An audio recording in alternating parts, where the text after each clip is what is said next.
જેમાં હતા આજ રોજ આપણે કોટડા સાંગાણીમાંથી એક ભાઈનો ફોન આવેલો હતો કે ગાડીને રેસ્ક્યુ કરવા જવાનું હતું અને કન્ડિશન ડિહાઇડ્રેટ હતી. અત્યારે પણ આ ગૌ માતાને જોઈને એવું લાગે છે કે ત્યાં ઊભી નહીં થાય કે હાલમાં અમે સ્પેશિયલ રાજકોટથી 40 કિલોમીટર ઉપર ગૌ માતાને રેસ્ક્યુ કરવા ગયા હતા અને અત્યારે કરુણાનીમાં હેલ્પલાઇન સદભાવના ખાતે અત્યારે સારવાર માટે મૂકેલ છે. અને વાત સાહેબને વાતચીત કરેલી અને એવું કીધું અત્યારે હાલમાં કે આની અંદર મિનિમમ અત્યારે 80 કિલોથી ઉપર પ્લાસ્ટિક ખાધેલું છે.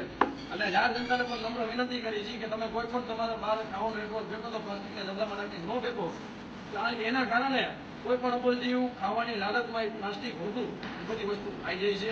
મહેરબાની કરીને હાથ જોડીને વિનંતી કરી છે કે તમે ક્યાંય પણ ખાવાનું ફેંકો તો પ્લાસ્ટિકમાં નાખીને ન ફેંકો.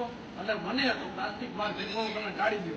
કારણ કે આજે આ ગાયના શરીરમાંથી 50 થી 80 કિલો પ્લાસ્ટિક નીકળશે એટલે એની કન્ડિશન તો ઝીરો જ છે. અને કદાચ જીવશે તો